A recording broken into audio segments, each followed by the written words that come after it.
Chapter 106, Ahab's Leg. The precipitating manner in which Captain Ahab had quitted the Samuel Enderby of London had not been unattended with some small violence to his own person. He had lighted with such energy upon a thwart of his boat that his ivory leg had received a half-splintering shock. And when, after gaining his own deck and his own pivot hole there, he so vehemently wheeled around with an urgent command to the steersman, it was, as ever, something about his not steering inflexibly enough. Then, the already shaken ivory received such an additional twist and wrench that though it still remained entire, and to all appearances lusty, yet Ahab did not deem it entirely trustworthy. And indeed, it seemed small matter for wonder that for all his pervading, mad recklessness, Ahab did at times give careful heed to the condition of that dead bone upon which he partly stood. For it had not been a very long prior to the Pequod's sailing from Nantucket that he had been found one night lying prone upon the ground and insensible by some unknown and seemingly inexplicable, unimaginable casualty, his ivory limb having so violently displaced that it had stake-wise smitten and all but pierced his groin. Nor was it without extreme difficulty that the agonizing wound was entirely cured. Unwittingly here, a secret has been divulged, which perhaps might more properly, in set way, have been disclosed before. With many other particulars concerning Ahab, always had it remained a mystery to some why it was that for a certain period, both before and after sailing of the Pequod, he had hidden himself away with such grand llama-like exclusiveness, and for that one interval sought speechless refuge, as it were, among the marble senate of the dead. Captain Peleg's brooded reason for this thing appeared by no means adequate, though, indeed, as touching all Ahab's deeper part, every revelation partook more of significant darkness than of explanatory light. But in the end, it all came out. This one matter did, at least. That direful mishap was at the bottom of his temporary recluseness.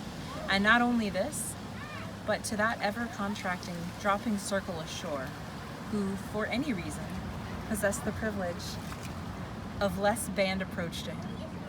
To that timid circle, the above-hinted casualty, remaining as it did, moodily unaccounted for by Ahab, invested itself with terrors, not entirely underived from the land of spirits and of whales, so that, through their zeal for him, they had all conspired, so far as in them lay, to muffle up the knowledge of this thing from others, and hence it was, that not till a considerable interval had elapsed did it transpire upon the Pequod's decks. But be all this as it may, let the unseen, ambiguous synod in the air, or the vindictive princes and the potentates of fire, have to do, or not with earthly Ahab. Yet in this present manner of his leg, he took plain practical procedures. He called the carpenter, and when that functionary appeared before him, he bade him without delay set upon making a new leg, and directed the mates to see him supplied with all the studs and joists of jaw ivory, sperm whale, which had thus far been accumulated on the voyage, in order that a careful selection of the stoutest, clearest grained stuff might be secured. This done, the carpenter received orders to have the leg completed that night, and to provide all the fittings for it, independent of those pertaining to the distrusted one in use. Moreover, the ship's forge was ordered to be hoisted out of its temporary idleness in the hold, and to accelerate the affair, the blacksmith was commanded to proceed at once to the forging of whatever iron contrivances might be needed.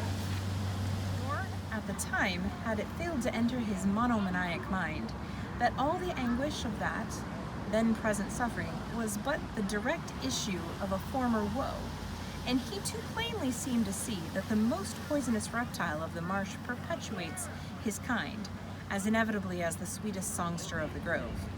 So equally, with every felicity, all miserable events do naturally beget their like.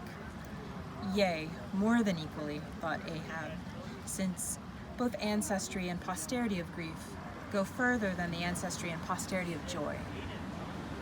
For, not to hint of this, that it is an inference from certain canonic teachings that while some natural enjoyments here shall have no children born to them for the other world, but on the contrary shall be followed by the joy childlessness of all hell's despair. Whereas some guilty mortal miseries shall still fertily beget to themselves an eternally progressive progeny of griefs beyond the grave. Not at all to hint of this, there seems to be an inequality in the deeper analysis of the thing. For, thought Ahab, while even the highest earthly felicities ever have a certain unsignifying pettiness lurking in them, but at the bottom of all heart woes, a mystic significance, and in some men, an archangelic grandeur. So do their diligent tracings out, not belie the obvious deduction. To trail the genealogies of those high mortal miseries carries us at last among the sourceless primogenitors of the gods, so that in the face of all the glad haymaking suns and the soft cymbaling round harvest moons, we must needs give in to this, that the gods themselves are not forever glad. Their ineffaceable, sad birthmark is the brow of man, is but the stamp of sorrow in the signers.